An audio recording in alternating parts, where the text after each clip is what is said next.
오늘 말씀의 제목은 그리스도 안에서 관계 회복 두 번째 시간인데요. 부모와 자녀에 관한 말씀입니다.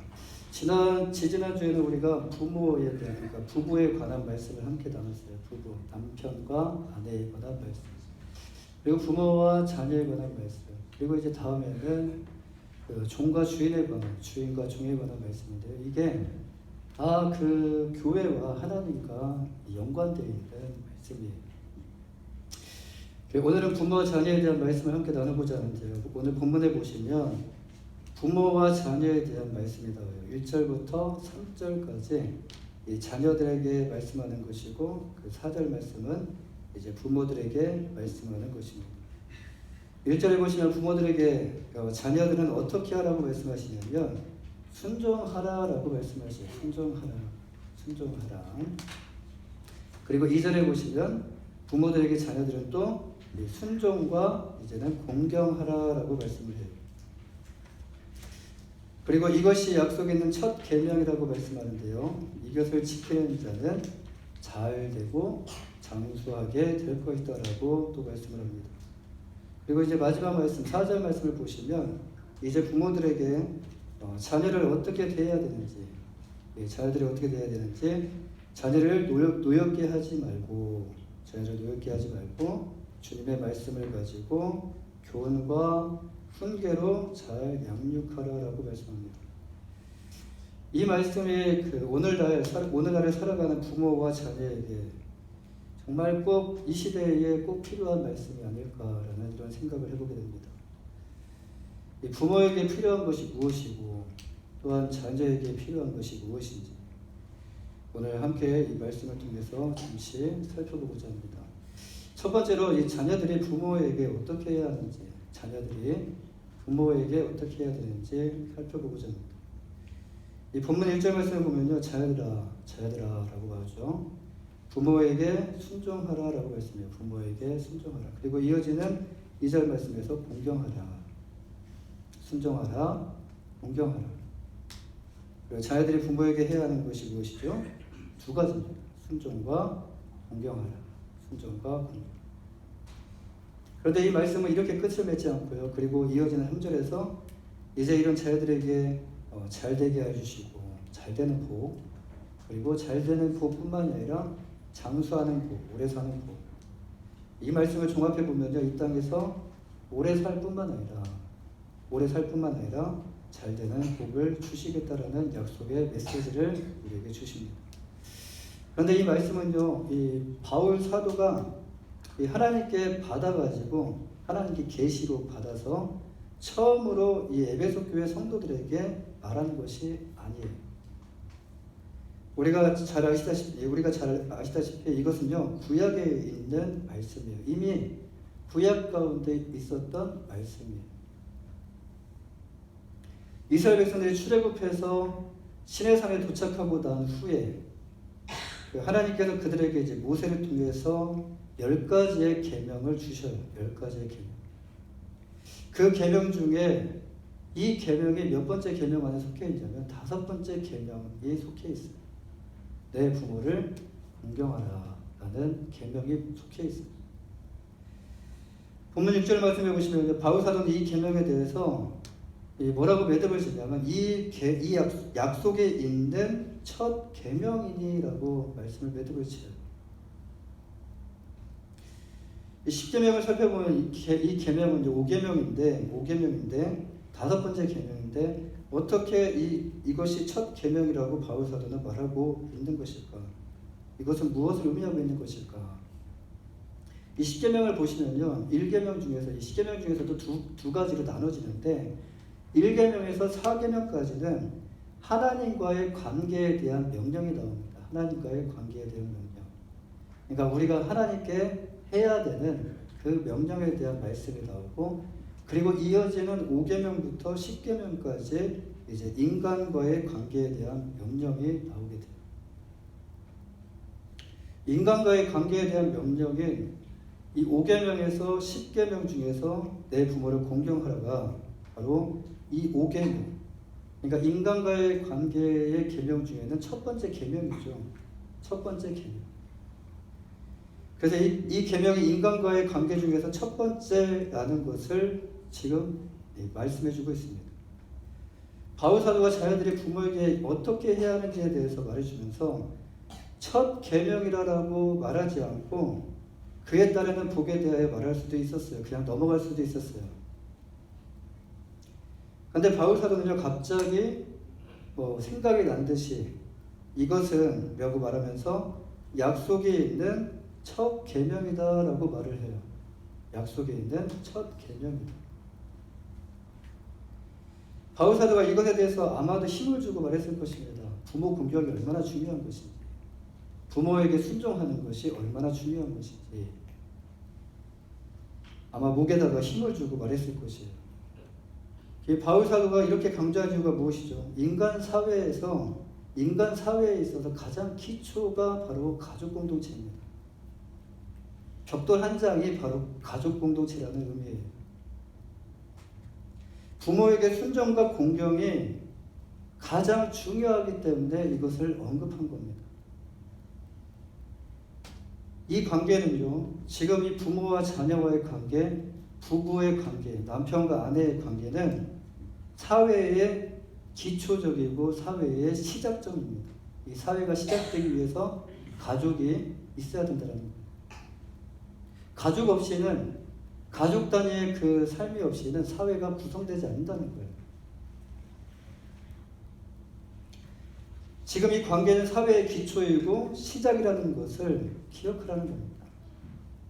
그래서 이것이 무너지면, 이 가정 공동체가 무너지면 어떻게 되죠?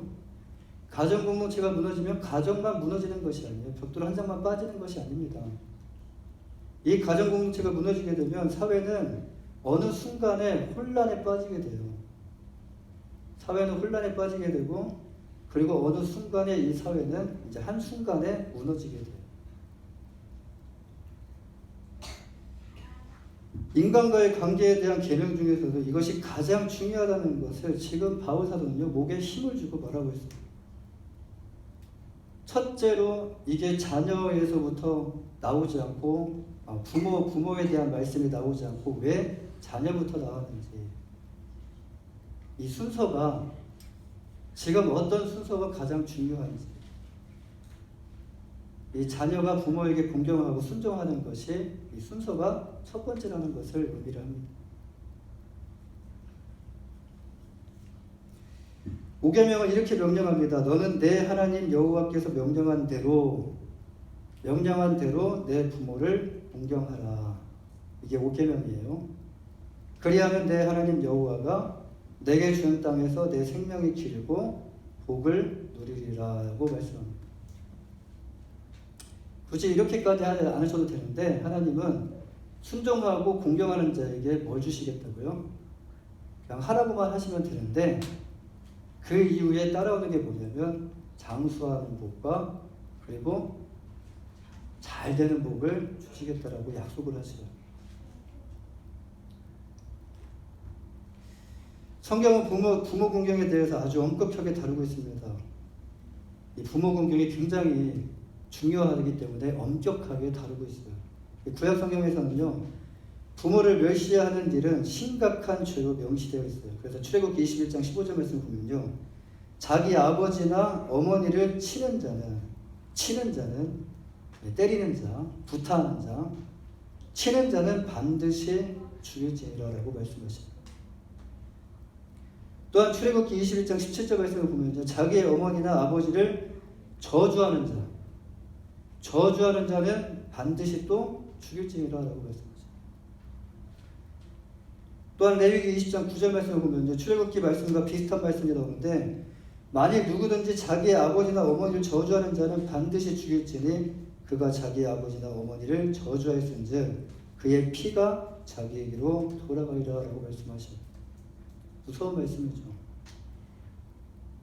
근데 이만큼 무서운 말씀이기 때문에 이것은 꼭 지켜야 되는 말씀이라는 거예요. 하나님 너무하시네라고 하시기 전에 이것이 그만큼 중요하구나 라는 것을 우리가 알아야 된다는 거예요. 그렇다면 하나님께서는 10계명 중에서 이 법을 만드신 이유가 무엇일까요? 왜 하나님은 10계명 중에서 그 많은 법 중에서 그 외에도 615가지의 조항이 있어요. 근데 왜 하나님께서는 10가지 계명 중에서 왜 부모 공경에 대한 이 계명을 그 안에 넣으셨을까? 세상에 중요한 게 얼마나 많은데, 살아가면서 중요한 게 얼마나 많은데 왜 이 부모 공경을 10계명 안에 이것을 넣으셨을까? 우리 안에 있는 부패된 죄에 대한 마음 때문에 그렇습니다. 성경은요, 우리의 마음에 대해서 이렇게 말씀하셔요. 예레미야 17장 9절에서 만물보다 거짓되고 심히 부패한 것은 마음이라 누가 능히 이를 알리오마는 나 여호와는 심장을 살피며 폐부를 시험하고 각각 그 행위와 그 행실대로 보응하나니라고 말씀하셔요. 우리의 마음이 부패했다는 것입니다. 그런데 우리는 몰라요. 설령 우리가 이것을 안다 할지라도 우리는 인정하려고 하지 않습니다. 내가 죄인이라는 걸 알면서도 남의 죄를 더 크게 봐요. 그래서 오히려 남의 죄를 더 부각시키는 경우가 더 많습니다. 그게 우리의 마음이 그만큼 부패했다는 것이에요. 그만큼 우리의 마음이 더럽다는 것이에요. 창세기로 돌아가서 창세기의 말씀으로 돌아가가지고요. 창세기 1장부터 3장 말씀까지. 그 창세기 1장부터 3장 말씀에는 천지창조와 아담과 하와에 대한 이야기로 되어 있죠. 근데 이 창세기로 돌아가서 죄를 범하고 난 후에 죄를 범하기 전의 상태가 아니라 죄를 범하고 난 후에 하나님께 아담이 어떻게 돌변해서 말했는지, 어떻게 하나님께 돌변해서 말을 했는지. 창세기 3장 12절에 보시면요, 아담이 이르되 정말 화가 나는데 화를 꾹꾹 참으면서 웃으면서 아담이 이르되 하나님이 주셔서 나와 함께 있게 하신 여자 그가 그 나무 열매를 내게 주므로 내가 먹을 수밖에 없었습니다 라고 말하면서 웃으면서 그렇게 하나님께 말했을까요? 자녀들이 어떻게 말하죠? 화나면 어떻게 말해요? 웃으면서 말합니까? 어떻게 말해요? 부모님에게 어떻게 말하죠? 부모든 뭐든 상관없어요. 자기의 화를 어떻게 표출하냐면 그냥 표출을 해버려요. 지금 이것은 웃으면서 말한 것이 아니에요. 조곤조곤 하나님께 말씀드린 것이 아니에요. 그는 자신의 죄를 인정하지 않았습니다. 하와가 먹으라고 해서 먹었다고 핑계대고 있어요. 하와가. 그런데 성경을 자세히 보면요, 아담은 하와를 핑계댄 것이 아니에요. 하나님 때문이라고 하나님을 직접적으로 핑계를 대고 있어요. 처음에 뭐라고 말합니까? 하나님께서 라고 말하죠. 하나님이 주셔서 라고 말을 해요. 그러니까 이 잘못의 원인 제공은 다 누가 하셨다는 거예요? 하나님이 하셨다는 거예요. 자녀들이 그러죠. 이게 왜 나 때문이냐, 엄마 때문이지, 아빠 때문이지 이렇게 말하는 것처럼 이게 왜 저 때문이에요? 하나님 때문이죠. 하나님께서 나에게 이렇게 주셨기 때문에 내가 이렇게 죄를 범할 수밖에 없었습니다. 아담의 첫마디가 무엇이었죠? 하나님이 주셔서예요. 하나님이 주셔서. 이것을 과연 아담이 웃으면서 하나님께 말했을까요? 죄를 짓기 전에는 그렇지 않았는데 죄를 짓고 난 후에 하나님께 지금 뭔가 불만조로 대들면서 화를 내면서 말하고 있어요. 하나님께서 첫 번째 지으신 사람이 아담이기 때문에 아담은 하나님이 아버지예요.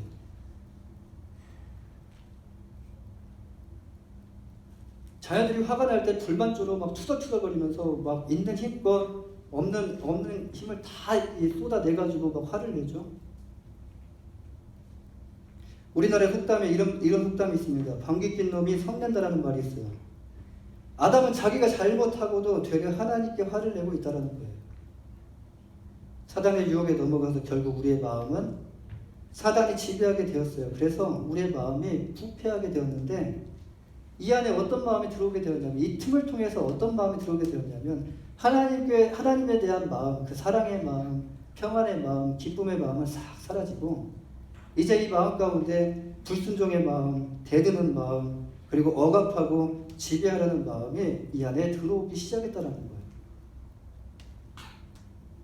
이 마음은 하나님이 주시는 마음이 아닙니다. 우리가 누구를 상대하냐에 따라서 우리 안에 있는 이 마음들이 어느 때는 불순종의 마음이 이렇게 나오고, 어느 때는 대드는 마음이 나오고, 어떤 때는 억압하고 막 억누르려고 하는 이런 마음이 나온다는 거예요.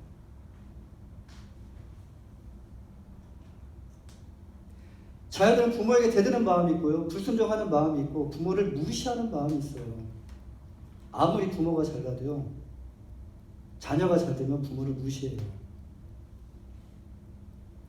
이와 같이 사람의 마음을 아시는 하나님께서는요, 사람의 마음을 누구보다도 아시는 그 하나님께서는요, 부모를 보호하시기 위해서 이 명령을 만드셨는데, 이 명령을 인간과의 관계 가운데서 지켜야 할 가장 첫 번째 자리 그 위에 놓으셨다는 말씀입니다. 부모가 젊었을 때는요, 힘이 있고 능력도 있어요. 그래서 자녀들을 막 억압하고 억누르고 마음대로 하려고 하고 그런 마음이 있죠. 근데 그것이 평생 갑니까? 나이가 들면 들수록 부모는 힘이 사라지고 이제는 자녀가 이렇게 건장한 자녀들 힘이 생기고,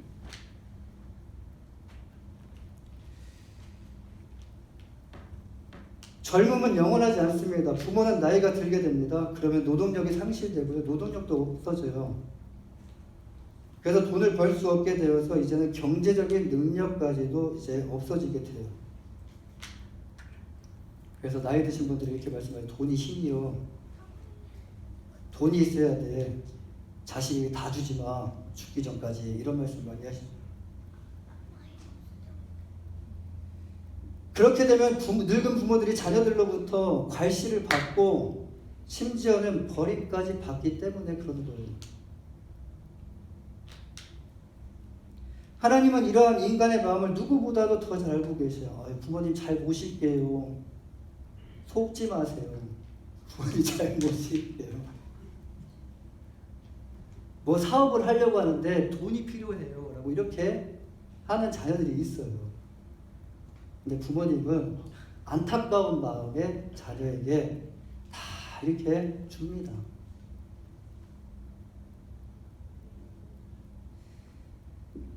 하나님은 이러한 인간의 마음을 잘 알고 계세요. 그래서 하나님은 이렇게 힘이 없어져 버린 노부모들의 삶과 인권에도 이렇게 관심을 가지고 계시고 그들을 보호하기를 원하신다는 거예요. 여기서 공경하라는 히브리어로 카베드인데요. 이 단어는 하나님의 백성이 하나님을 향한 자세를 묘사하는데 자주 사용되었던 단어입니다.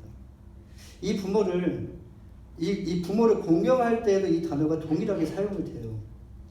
하나님을 공경하라는 거기만 사용되는 것이 아니라 이 단어가 부모를 공경할 때에도 이 단어가 동일하게 사용된다는 거예요. 무엇을 의미하죠? 부모를 대할 때 어떻게 대하라는 것이냐면 하나님 대하듯이 정중한 마음으로 부모를 대하라라는 의미예요. 이 단어가 구약에서 영광과 같이 하나님께 향한 자세를 묘사하는데 주로 이것이 사용되어지는데요. 인간관계에 있어서도 부모와 자녀의 관계에만 이 단어가 사용되어진다는 거예요. 왜 이 관계에만 사용되는 것일까요? 왜 이 관계에만 사용되는 것일까요? 하나님과 인간의 관계가 바로 부모와 자녀의 그 관계에 연결되어져 있기 때문입니다. 하나님은 우리의 아버지가 되십니다. 그리고 우리는 하나님의 자녀가 되기 때문입니다. 그래서 하나님께서는 부모 공경에 대해서, 부모에게 순종에 대해서 정말 이것을 가장 중요하게 여기셔서 10계명 중에 가장 첫 번째 되는 계명, 인간과 인간의 관계 가운데 첫 번째 되는 그 계명 안에 놓으셨다는 말씀입니다. 두 번째로 우리가 이제 생각해 볼 것이 이제 부모가, 첫째는 자녀들에게요. 두 번째는 부모에게, 부모가 자녀들에게 어떻게 해야 하는지에 대한 이 말씀을 살펴보고자 해요. 본문 4절 말씀을 다시 읽어보시면요. 우리 함께 다시 읽어볼까요?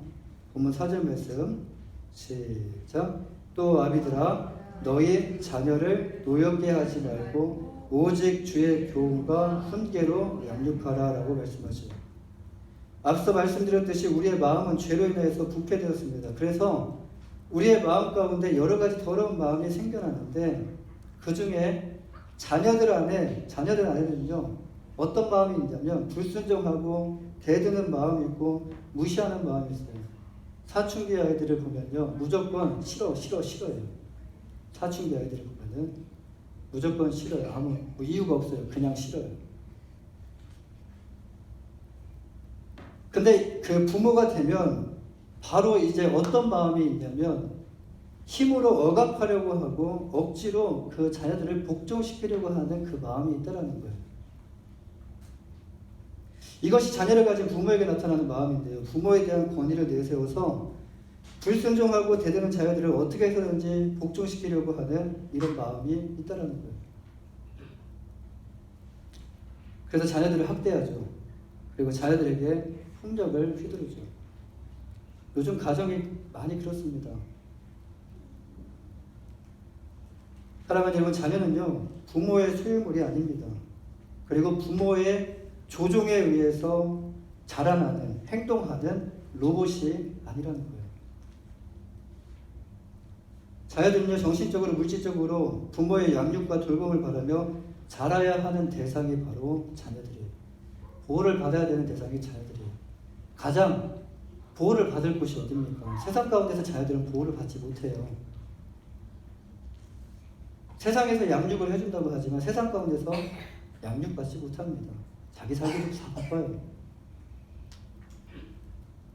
여기서 부모는 우리의 영원한 아버지 되시는 하나님께서 아담과 하와를 어떻게 대하시고 아담과 하와를 어떻게 대하셨는지를 묵상해 보셔야 돼요. 그리고 더 나아가서 이제 이스라엘 백성들을 하나님께서 이스라엘 아브라함을 통해서 이제 이삭과 야곱을 통해서 이스라엘이라는 나라가 세워지는데 이 이스라엘 백성들을 하나님께서 어떻게 다루시는지 또 우리를 어떻게 대하시는지에 대해서 말씀을 통하여 우리가 배워야 합니다. 이 성경 속에 나타나는 하나님의 자녀된 이스라엘 백성들은요 하나님께 어떻게 행동합니까? 이스라엘 백성들이 하나님께 어떻게 행동하죠? 하나님의 자녀예요. 영적인 자녀예요. 근데 이스라엘 백성들이 하나님께 어떻게 행동을 하죠? 감사합니까? 기뻐합니까? 하나님 찬양합니까? 하나님의 뜻과 마음을 전혀 생각하지 않아요. 다 채워주지만, 다 공급해주지만 하나님의 뜻과 마음을 전혀 생각하지 않아요.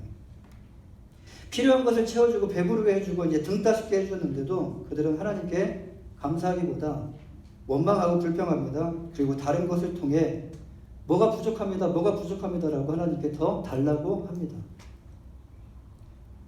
자기의 유익과 만족을 위해서 쾌락을 즐기며 살아가는 게 이스라엘 백성들이었어요.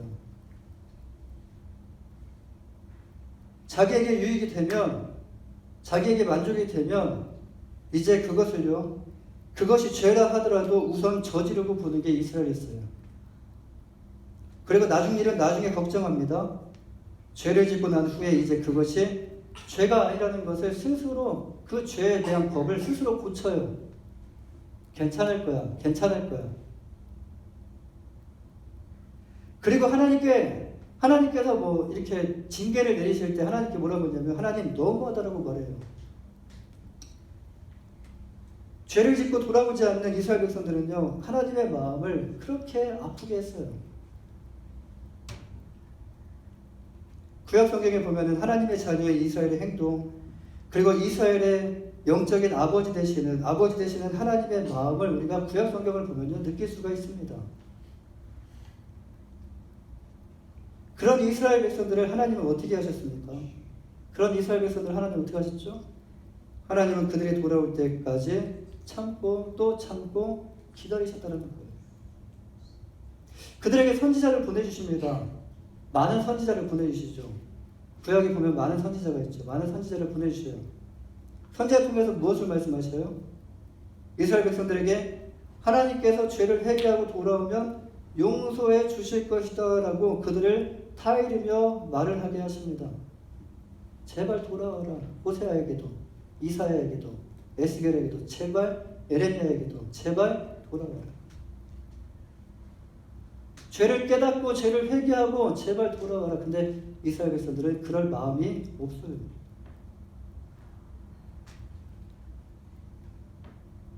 하나님께서 선지자를 통하여 이스라엘 백성들에게 죄에 대한 결과에 대해서 말씀해 주시면서 죄에 대한 끝에 무엇이 있는지에 대해서 말씀해 주시면서 경고하셔요. 그러나 그들은 이미 마음이 죄로 인하여 굳어져 있었기 때문에 하나님의 음성이 전혀 들리지 않았다라는 거예요.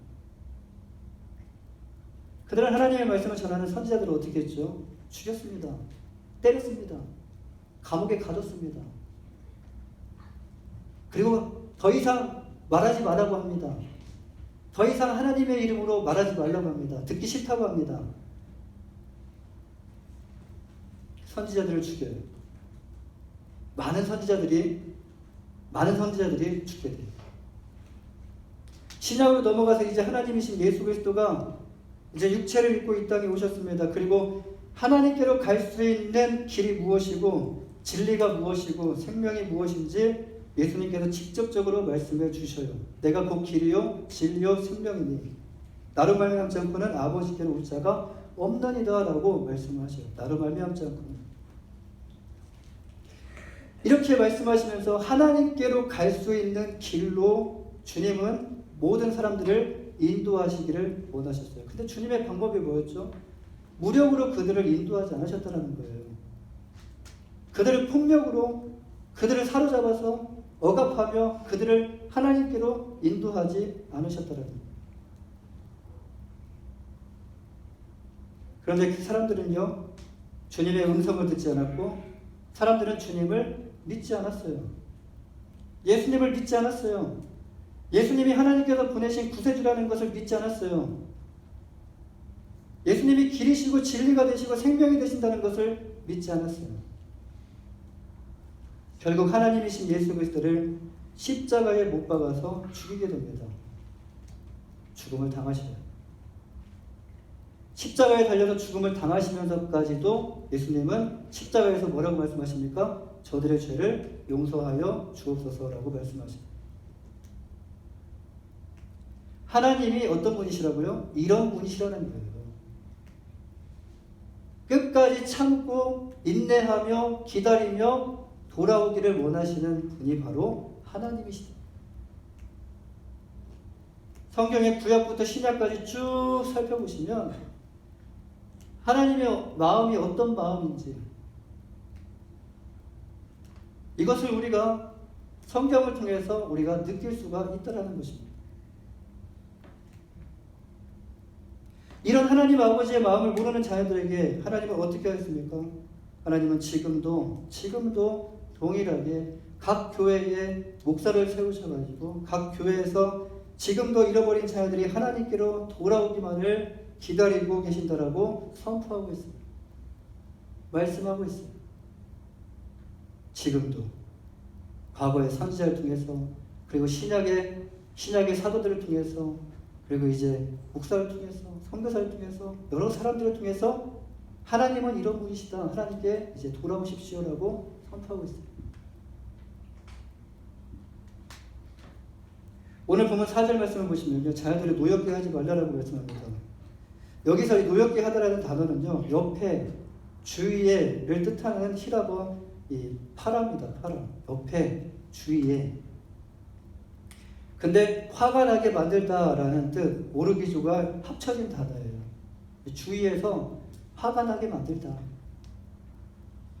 성경은 자녀들을 기를 때 자녀가 분노하지 않도록 하는 것이 중요하다라고 말씀합니다. 자녀가 분노하지 않도록 하는 것이 중요하다. 그렇다면 자녀들은 부모들의 어떤 행동 때문에 분노하게 될까요? 많은 것들이 있겠지만 그 중에서도 부모의 억압과 강요와 폭력 그리고 무관심, 반대로 또 지나친 기대와 관심, 그리고 부모들의 부도덕한 삶을 통해서 자녀는 분노하게 돼요. 엄마 아빠는 저렇게 살면서 나는 이렇게 살으라고 그래? 이렇게 분노하게 돼요. 그런데 중요한 것은요, 아이들은 어리고 힘이 없기 때문에 부모들한테 이렇게 말하면 엄마는 그렇게 살고 아빠는 그렇게 살면서 난 이렇게 살라고 하면 부모들이 어떡하죠? 꿀밤을 주면서 어린게. 그 어린아이들이 어리고 힘이 없기 때문에 이 분노를 직접적으로 표현을 할 수가 없어요. 표현할 능력이 없어요. 표현해봤자 맞기밖에 더해요. 표현해봤자 더 꾸중 만들어요. 나 나가버릴 거야 하면서 지금 나가버리죠. 그럼 누구만 고생해요? 지혜로운 자는 나갔다가 다시 들어와요. 힘이 없다라는 거예요. 힘이 없다. 나중에 자녀의 이것이요. 그런데 이것이 나중에 자녀에게 이것은 사라지지 않고 아이의 영혼과 정신에 이것이 쌓이게 돼요.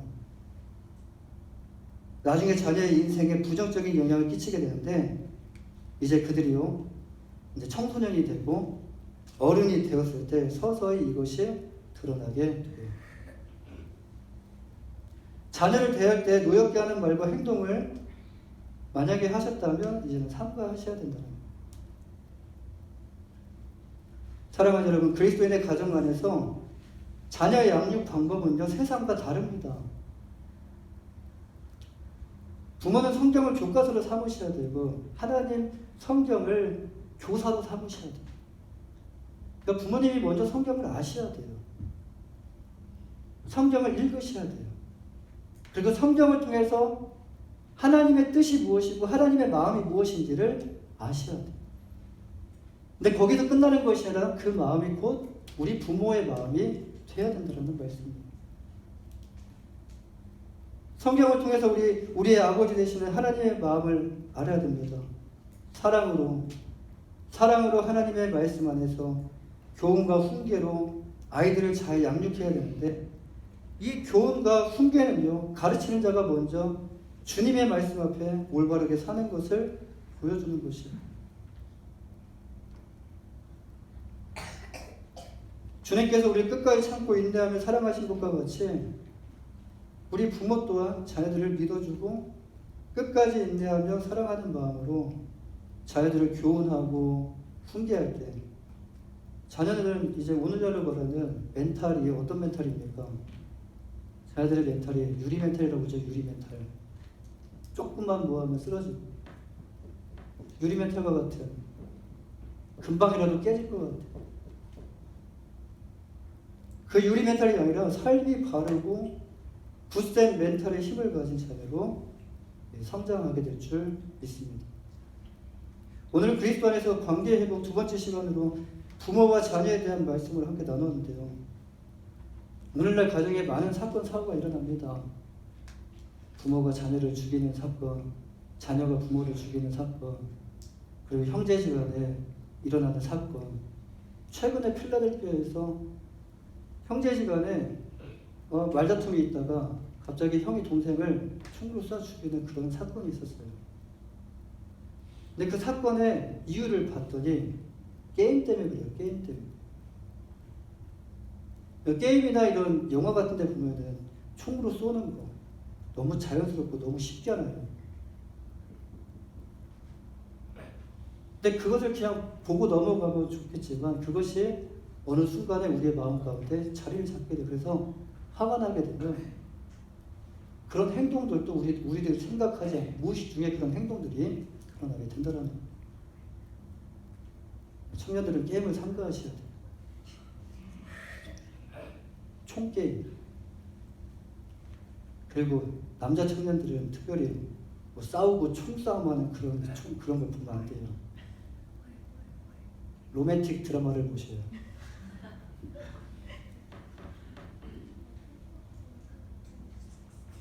무엇을 보느냐에 따라 내가 달라져요.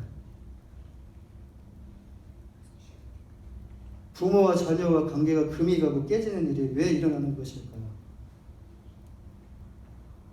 이것이 다시 회복될 수 있는 방법은 무엇이죠? 성경은 우리에게 깨어진 가정이 회복될 수 있는 길을 가르쳐주고 있습니다. 자녀는 부모에게 무엇을 해야 됩니까? 자녀는 부모에게 무엇을 해야 되죠? 순종과 공경하십니다. 할렐루야. 우리 청년들 축복합니다. 순종과 공경하시기 바랍니다. 아멘. 부모는 자녀들에게 무엇을 해야 됩니까?